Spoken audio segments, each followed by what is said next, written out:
रामाय रामभद्राय रामचंद्राय वेधसे रघुनाथाय नाथाय सीताय पतये श्रीकृष्णाय वासुदेवाय हरये परमात्मने प्रणतक्लेशनाशाय गोविन्दाय नमो नमः।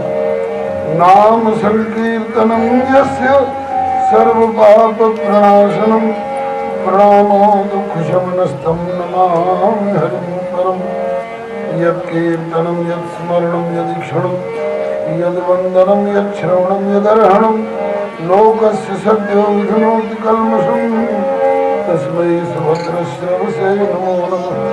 श्रीरामं रामभक्तिं च रामभक्तांस्तथा गुरुं वाक्काय मनसा प्रेमा प्रणमामि पुनः पुनः। तां जानकी विरह वेदन हेतुभूतां इंद्रागागलैः सतशोकवनीर्षां लङ्कालकानिधनानुदपाणिनियस्तं हेमसुन्दरकं प्रणमामि पुष्टे।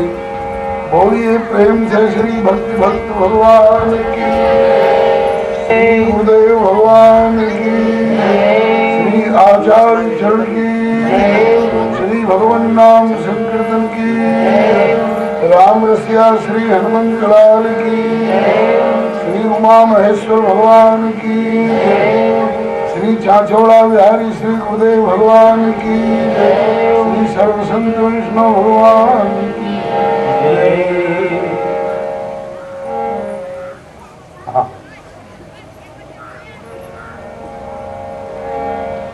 सीताराम जय सीताराम, सीताराम जय सीताराम, राधे श्याम जय राधे श्याम, राधे श्याम जय राधे श्याम, सीताराम जय सीताराम, सीताराम जय सीताराम, राधे श्याम जय राधे श्याम, राधे श्याम जय राधे श्याम, सीताराम जय सीताराम, सीताराम जय सीताराम, राधे श्याम जय राधे श्याम,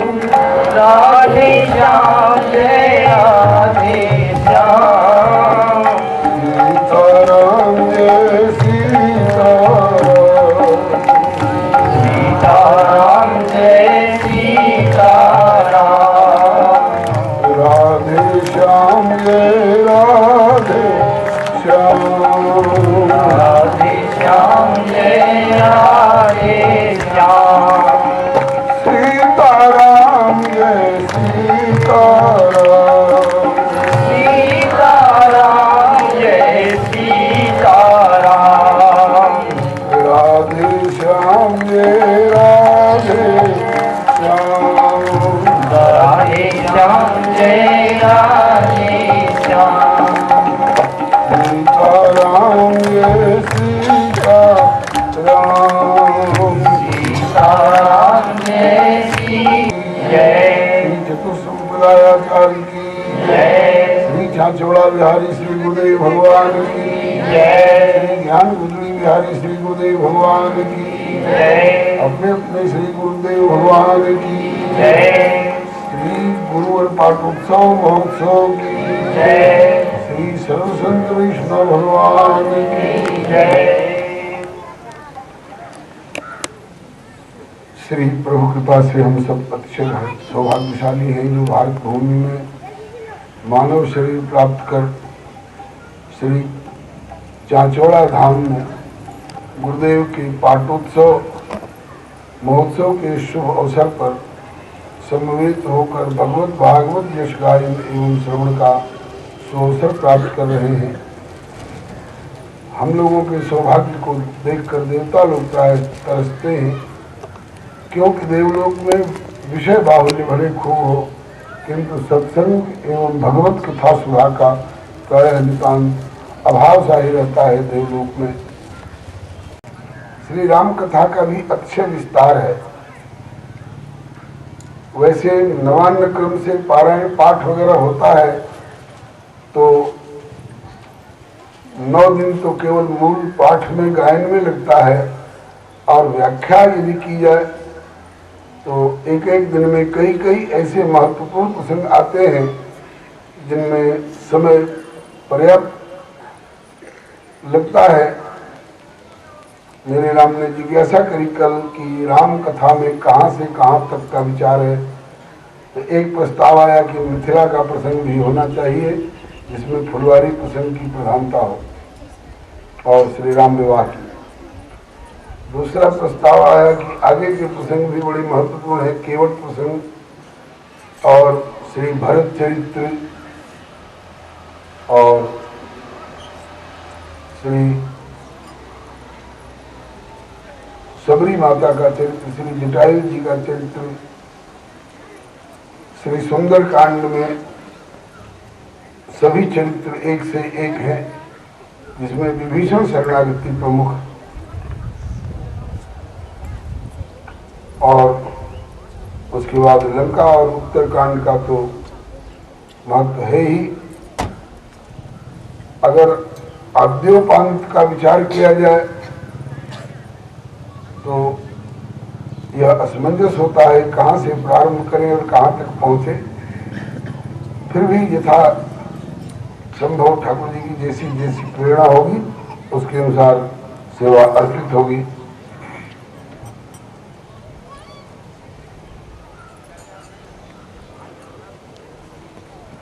कथा शब्द जो है इसमें दोष देखने में अक्षर लगते हैं क और था, लेकिन ये दोनों अपने में स्वतंत्र रूप से एक एक शब्द हैं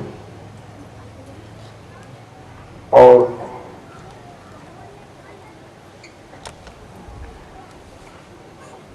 क का एकाक्षरी कोश के अनुसार कम जलम, कम सुखम, कम ब्रह्म।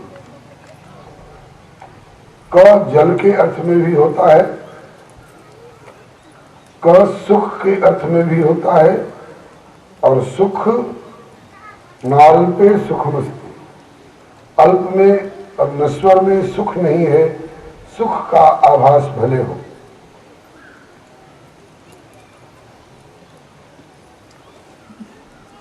श्री हरे नमः। कम ब्रह्म परमात्मा का भी वाचक है कम।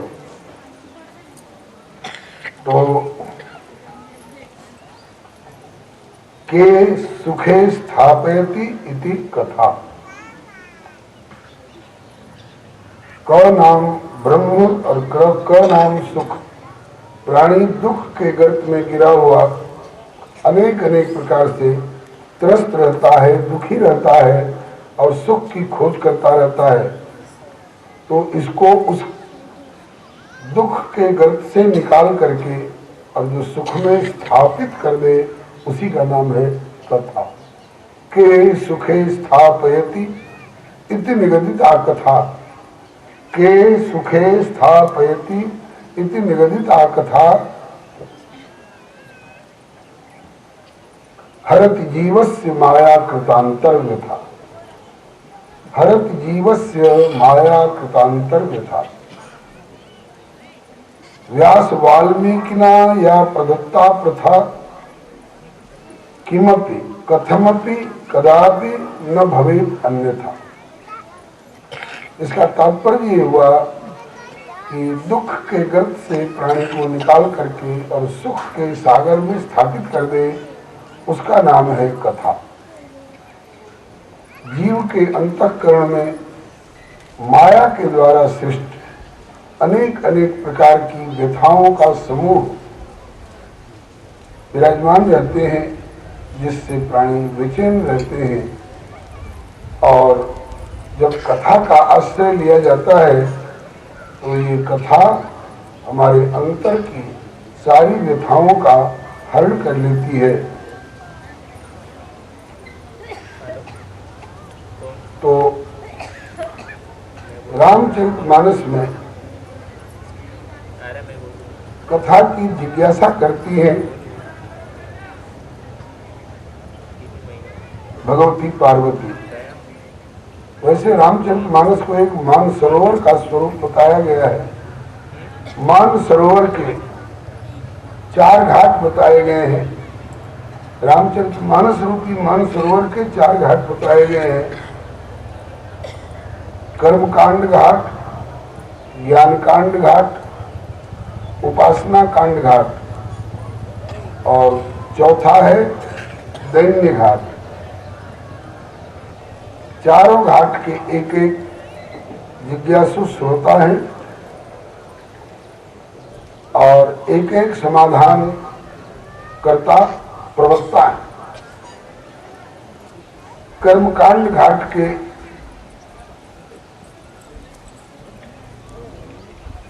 श्रोता श्री भरद्वाज जी प्रयाग में श्री याज्ञवल्क्य जी से जिज्ञासा करते हैं। याज्ञवल्क्य जी उसका समाधान देते हैं। ज्ञान कांड घाट के प्रश्नकर्ता भगवती पार्वती हैं।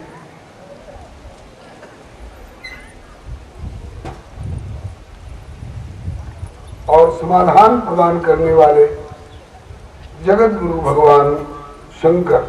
तुम त्रिभुवन गुरु वेद बखाना, आम जीव पामर का जाना। और भगवती पार्वती प्रश्न करती हैं और भगवान शंकर उसका उत्तर देते हैं, समाधान देते हैं। ज्ञानकांड घाट के प्रवक्ता श्री शंकर जी हैं और प्रश्नकर्ता भगवती उमा पार्वती हैं।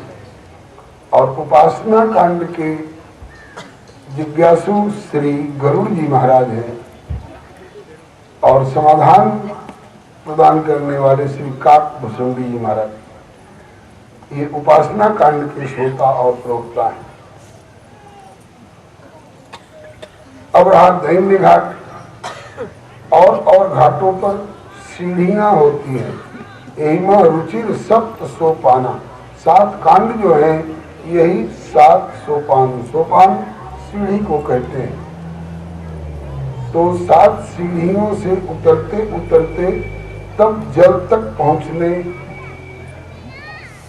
में सुविधा होती है। तो जो सीढ़ियों से उतरने की क्षमता रखने वाले हैं वो सक्षम लोग तो उतर करके जल तक पहुंच जाते हैं। और कुछ ऐसे लोग भी होते हैं जो सीढ़ियों से उतरने में उनको कठिनाई होती है। तो उनके लिए एक ऐसा घाट होता है खड़ंजा, स्लोप, जिससे कि 4 पैर वाले मवेशी भी वहां तक जल तक पहुंच करके और जल का स्पर्श कर लेते हैं, जल पी करके और ऊपर की ओर चले जाते हैं। तो ये चौथा घाट जो है वो दैन्य घाट है। वो स्वामी श्री तुलसीदास जी ने अपनी लाचारी बताते हुए कहा कि मैं चारों घाटों की ओर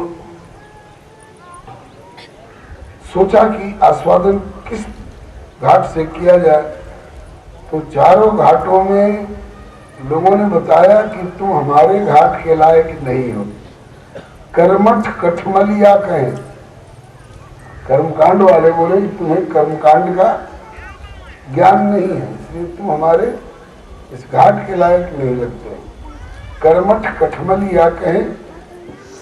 और ज्ञानी ज्ञान विहीन कहते हैं कि तुमको सम्यक ज्ञान नहीं है, इसलिए तुम ज्ञान कांड घाट के भी लायक नहीं हो। तब कर्मठ कठमलिया कहें, ज्ञानी ज्ञान विहीन। तो तुलसी त्रिपथ विहाई गो राम दुआरे दीन।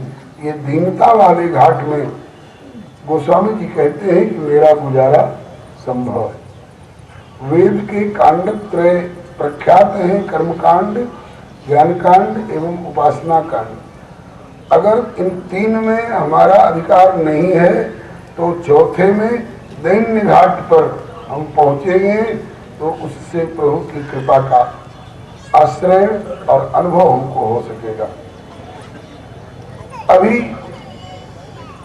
कौन कौन सा प्रसंग कहा जाए, इसकी चर्चा में हम भगवती पार्वती के प्रश्नों को ही मूल आधार बना करके क्रम से आगे बढ़ेंगे।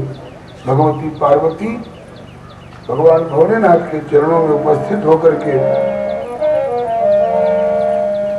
जिज्ञासा करती हैं कि हे भोलेनाथ, मैं आपसे श्री राम कथा की जिज्ञासा करके और श्रवण करना चाहती हूँ। वैसे पूर्व जन्म में जब मैं सती के रूप में थी, उस समय कथा भी सुनने का एक अवसर मिला था श्री अगस्त जी के आश्रम पर। आप भी पधारे, मुझे साथ लेकर के पधारे।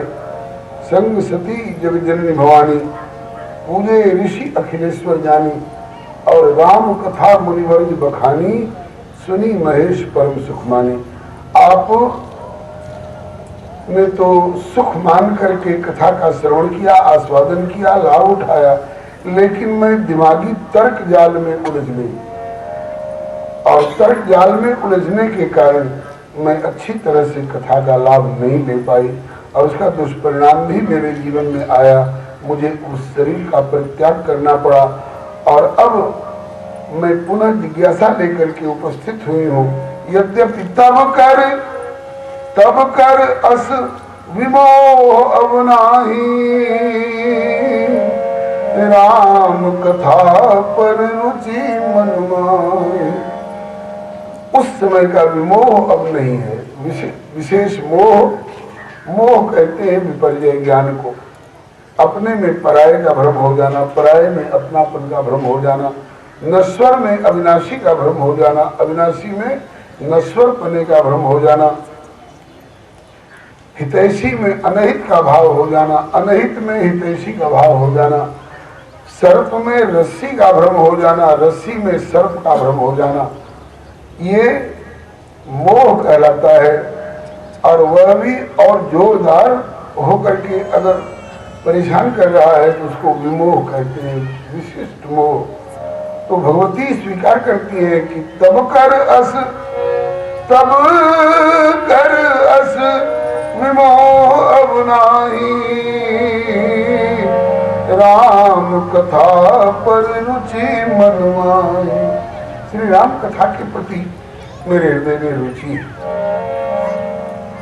इसलिए कहो पुनीत राम गुण गाथा, भुजगराज भूषण सुरनाथ।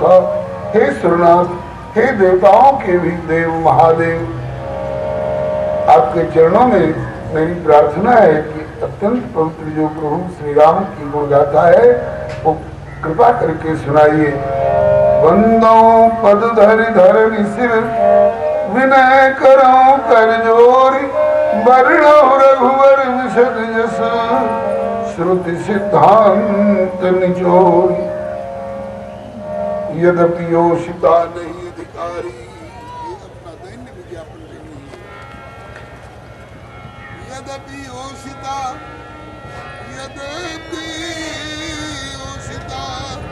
नहीं अधिकारी, फिर भी दासी मन क्रम वचन तुम्हारी। गुणो तत्व न साधु दुरावही, आरत अधिकारी जहु पाऊ। साधु पुरुष गुण से गुण तत्व को भी छिपाते नहीं है। कब आरत अधिकारी जह पावही, जहाँ आरत अधिकारी प्राप्त करते हैं वहाँ गुण से गुण तत्व को भी साधु पुरुष व्यक्त करते हैं, सुनाते हैं, निवेदन करते हैं। इसलिए अति आरती पूछो सुर राया, रघुपति कथा कहु करी गाया।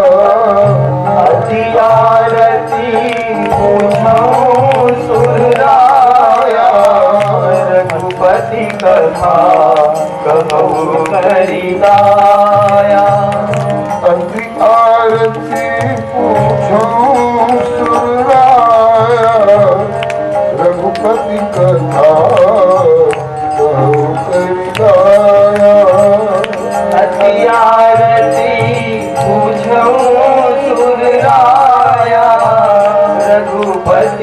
कथा कहूँ करिताया। अत्यंत आर्त होकर के मैं आपके श्री चरणों में जिज्ञासा कर रही हूँ, कृपा करके दया करके श्री रघुपत की कथा सुनाइए। रघुपत की कथा में क्या क्या सुनना चाहती है देवी? भगवती ने कहा, अति प्रथम सुकारण कहूँ विचारी।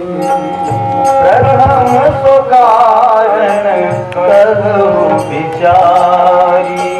प्रथम सुकारण कहूँ विचारी।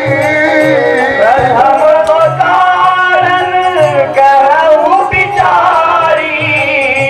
निर्गुण ब्रह्म सगुण बहुधारी। निर्गुण ब्रह्म सगुण बहुधारी। निर्गुण ब्रह्म सगुण बहुधारी। निर्गुण ब्रह्म सगुण बहुधारी। मुनि प्रभु कहूँ राम अवतारा। प्रभु कहूँ राम अवतारा। बाल चरित पुनि कहूँ उदारा। बाल चरित पुनि कहूँ उदारा। कहूँ यथा जानकी विवाही। कहूँ यथा जानकी विवाही। राज प्रजा सो दूषण काही। राज प्रजा सो दूषण काही। बन बस की चरित अपारा। बनबसी है चरित अपारा। कहूँ नाथ जी रावण मारा। कहूँ नाथ जी रावण मारा। राज बैठी की बहुलीला। राज बैठी बहुलीला। सकल कहूँ शंकर सुख शीला। सकल कहूँ शंकर सुखशीला। प्रथम सुकारण कहूँ विचारी। निर्गुण ब्रह्म सगुणधारी। जो निर्गुण निराकार ब्रह्म है वह सगुण साकार क्यों होता है? कोई कारण होगा, वो कारण जानना चाहती हूँ। प्रथम सुकारण कहो विचारी। निर्गुण ब्रह्म सगुण रूपधारी। और जब निर्गुण निराकार के सगुण साकार होने वाला विशेष कारण प्रयोजन बता लें, उसके बाद पुण्य प्रभु कहो राम अवतारा। राम का अवतार क्यों हुआ, कहाँ हुआ, कैसे हुआ, उनके अवतार के संबंध में चर्चा करिए। उसके बाद जब अवतार की चर्चा हो जाए तो बाल चरित्र कहो उदारा। बाल चरित्र प्रभु के जो बड़े उदार हैं उन्हें सुनाइए। इसके बाद जिज्ञासा है, कहो यथा जानकी विवाही। जानकी जी के साथ इनका विवाह कैसे हुआ और विवाह के पश्चात राज प्रजा सुदूषण का ही क्या दोष था? राज्य में दोष था, श्री राम में दोष था। जो राज्य को त्याग करके श्री राम जी वन में चले गए, तो दूषण कारण क्या है राज्य त्याग का? इसके बाद वन बस की नहीं चरित अपारा। वन में रह करके अपार चरित्र प्रभु ने किए, उनको भी सुनाइए। वन में कौन कौन से चरित्र किए। और कहो नाथ जी ने रावण मारा, रावण का संहार करके उसका उद्धार किया, कैसे, वो भी सुनाइए। इसके बाद राज बैठ की नहीं बहुलीला। राजगद्दी पर बैठने के बाद बहुत सारी लीलाएं प्रभु ने की। नित्य नव चरित्र देखी उन जाही, ब्रह्मलोक सब कथा कहाही। नित्य नए नए चरित्र प्रभु करते हैं और ब्रह्मलोक में जाकर के देव ऋषि नारद जी यहाँ से देख कर जाते हैं और ब्रह्मलोक में सुनाते हैं। ये सब कृपा करके हमको सुनाइए। इसके अलावे इस अवतार में एक और विशिष्ट आश्चर्यजनक कार्य किया है क्या कि और अवतारों में धाम से आते हैं, लीला करते हैं और धाम चले जाते हैं, लेकिन इस अवतार में प्रजा सहित रघुवंश मणि की दोने धाम, प्रजा समस्त प्रजा के सहित, यहाँ तक वर्णन आता है कि श्री अवध के घास पौधे तक को, कुत्ते बिल्ली तक को नहीं छोड़ा, सबको अपने साथ लेकर के विमान पर बिठा करके प्रभु अपने धाम को कैसे गए। इसके बाद पुण्य प्रभु कह सो तत्व बखानी, यही विज्ञान मगन मन ज्ञानी। भक्ति ज्ञान विराग विज्ञान विरागा, उन सब वर्णों से विभागा। और राम रहस्य अनेका, कहो नाथ अति विमल विवेका। इतना पूछने से संतोष नहीं हुआ, सोचती हैं कि शायद कुछ ऐसी बातें भी रह गई हों जो मैं पूछ नहीं पाई हूँ, तो उसके लिए एक विशेष प्रश्न करती हैं, जो प्रभु मैं पूछा नहीं हुई, जो मैं नहीं पूछ पाई, जो पूछ पाई हूँ इसका तो उत्तर दीजिए ही। जो मैं नहीं पूछ सकी हूँ उसको भी छिपा करके मत रखिए। जो प्रभु मैं पूछा नहीं हुई, सो दयाल राघव जिन होई। इन प्रश्नों पर भगवान शंकर बहुत प्रसन्न हुए और श्रीमद् भागवत का एक श्लोक है, वासुदेव कथा प्रश्न पुरुषान स्त्रीन पुनाति वक्तारम पृच्छकम श्रोत्रीन तत्पाद शरीरम तथा। भगवत कथा से संबंधित प्रश्न जिज्ञासा तीन व्यक्ति को पवित्र करती है। कौन कौन? सबसे पहले तो वक्ता पवित्र होते हैं, वक्तारम, उसके बाद पृच्छकम, पूछने वाला पवित्र होता है, और तीसरा पूछने वाले और बताने वाले वक्ता के अतिरिक्त और भी जो वहाँ श्रोता जिज्ञासा पूर्वक आते हैं वे भी पवित्र होते हैं। तो वक्तारम पृच्छकम और श्रोत्र तत्पाद शल्यम यथा। तो आज भगवान शंकर भगवती पार्वती के इस प्रश्न को सुन करके और बहुत प्रसन्न हुए। भगवती तुमने मेरा बहुत बड़ा उपकार कर दिया। अरे महाराज, मैंने तो आपको झंझट में डाल दिया, प्रश्न करके और परिश्रम करके सुनाने को बाध्य किया, और आप कहते हैं कि तुमने बहुत बड़ा उपकार कर दिया। मैंने क्या उपकार कर दिया? क्या कि पहला उपकार तो ये हुआ कि हरि राम चरित सब आए। जैसे जैसे आप जिज्ञासा करती गई, प्रथम सुकारण कहो विचारी निर्गुण ब्रह्म समुद्धारी, तो अवतार के कारण प्रयोजन मेरे ध्यान में आए। इसके बाद तो पुण्य कहो राम अवतारा, अवतार ध्यान में आए, और बाल चरित्र पुण्य कहो उदारा, सारे के सारे चरित्र मेरे अंतःकरण में आकर क्रम क्रम से उपस्थित होने लग गए। इसके बाद अब जो जो सुनेंगे तुम्हारे बहाने उनका भी कल्याण होगा। धन्य धन्य गिरिराज कुमारी,